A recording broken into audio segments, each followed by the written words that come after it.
weird technical difficulties. This is a haunted project. Everything has gone wrong. Hi, I'm Cypress, and this is my bathroom. It was disgusting when I moved in, and I've been trying to film a remodel video for 3 years now. I started by digging out the water-damaged drywall next to the tub. I think that used to be an angle bracket thing. And removing the duct tape some jackass put up rather than just caulking the tub.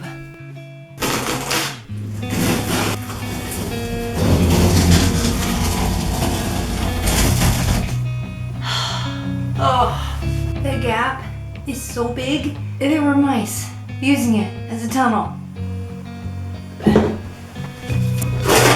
I also painstakingly removed the old, hardened plumber's putty the same jackass put down rather than caulking at the base of the tub. I'm assuming it was the same jackass, but who really knows? I then patched the drywall by the tub.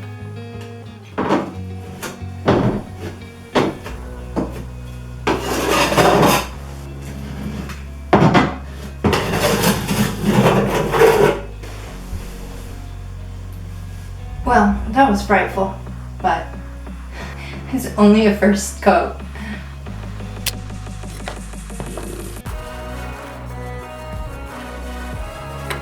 At this point, I started to patch the large crack running around the edge of the ceiling on 2 walls and discovered that the real problem was that the drywall tape was not adhered, and I would have to pull it down and fill in after it along both inside corners.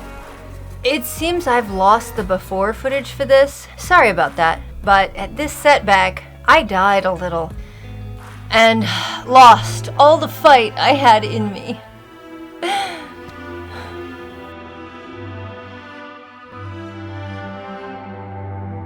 After probably a year of ignoring the mess, I did patch it all, as you can see, and I repaired the missing stippling on the ceiling. It was destroyed before the mortgage closing because there were some old mold stains, and some guy came out with some special spray and literally melted big patches of the ceiling flat. But stippling's pretty easy to recreate, no sweat. And then I caulked the tub, which was a whole thing because the gap was so wide I had to fill it with strips of foam insulation before squeezing out the silicone. The caulk was more of a pain than I expected, partly because of the wide gap and partly because it's been over 20 years since I've done this, and I guess I forgot exactly what goes into applying silicone. Man, you'd think I had handled a caulk gun in 20 years. Not only that, but the first tube was probably as old as the last silicone caulking project I worked on, and it gave me fits. Oh my word, this is not going well. The final result was pretty ugly, and I'm embarrassed to show you. But it doesn't even matter because the mice are still running back and forth behind the tub surround, and for the first little while, the cats would bat and dig a little at the caulk. So I will have to redo this before too long anyway.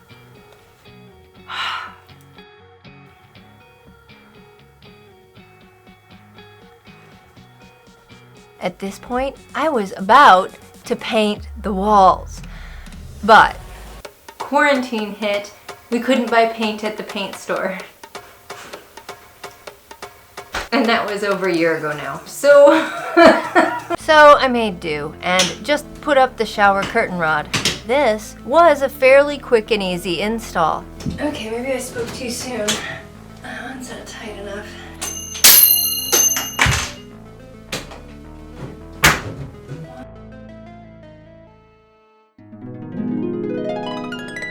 Then I spray painted the 80s brassy light fixture. The metals in here don't match, so this brass light fixture is gonna change colors. I seem to have lost this footage too. Again, apologies. I do not tend to lose footage. All I can say is this bathroom project has been one thing after another. In fact, this is the second time I'm recording this segment because the last time I did my microphone went crazy and just recorded a whole bunch of deafening noise. But at least the muddy work will be covered up. And I'm overpronouncing caulk because it's very easy for caulk to sound like something else, and I don't need that headache in my life.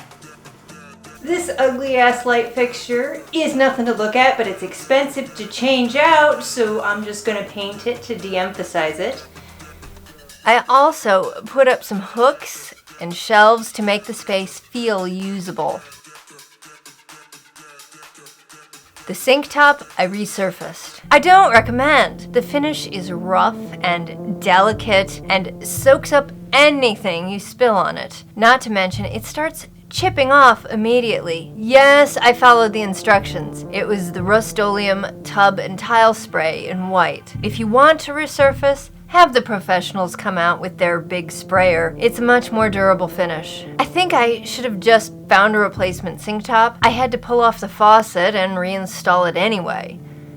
But the truth is, despite my disappointment in the product, I'd rather deal with the crappy refinish job than look at those cracks and cigarette burns any longer. So, finally, paint. My budget doesn't strictly have enough room in it for food, much less paint at $20 plus a gallon. So every time I get ready to buy paint, I remember that I'd rather keep the lights on and the furnace or AC actually running. But I had a bunch of old paint sitting around from a project I did with my mother years ago. It's taking up space and slowly going bad. These greens are not the dark night sky blue I was planning on, but it is nice and dark.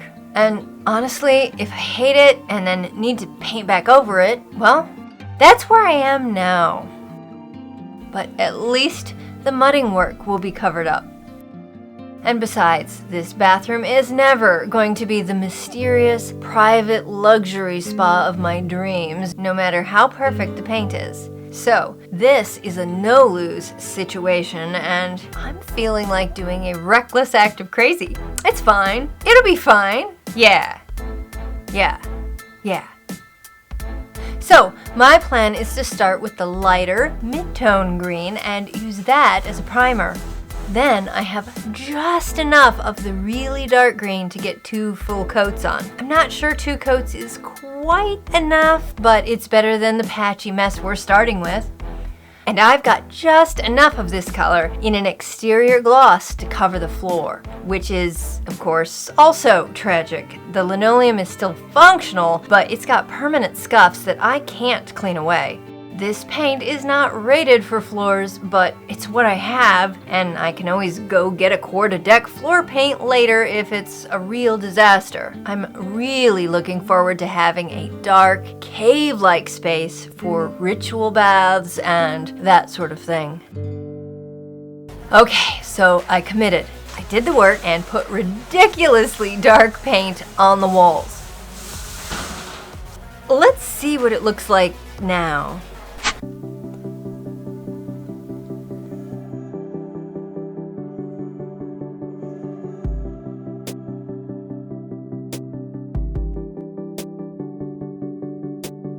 I'm kind of thrilled with the final result. I know that a dark black hole of a cave is not what most people want in their bathroom, but I do.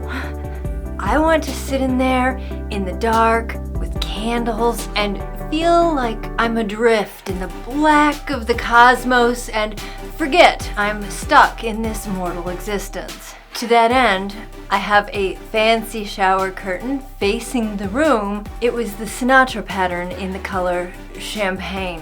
I had to look it up. I remembered it as being the Liberace pattern. I can't imagine why.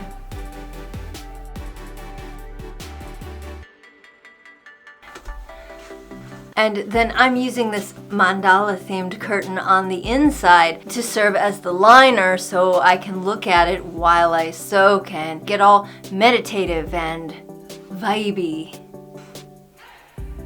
What do you think? Is this a bathroom makeover atrocity? It might be. It's not what I would have done had I had real money to throw at it, but it feels so much more inviting to me this way than the way it was before. Thanks for watching me experiment on my house. I'll see you in the next video, and until then, keep the home interior projects wild.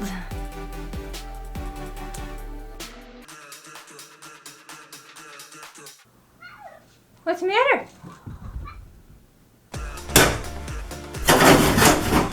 Oh, gross. That's open all the way into the cavity of the wall. Whatever drywall was there is perforated or entirely missing.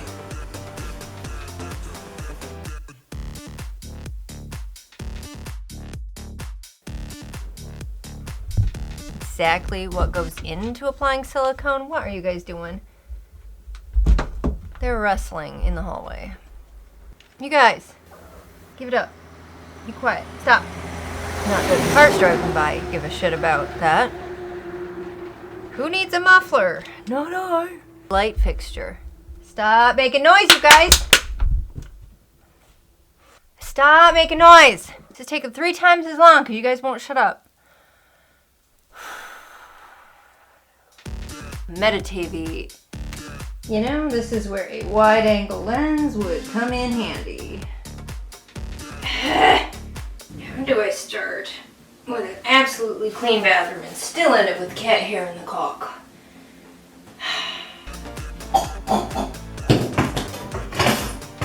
Oh yeah, and there's a hole in the floor too that we're not going to address at this time.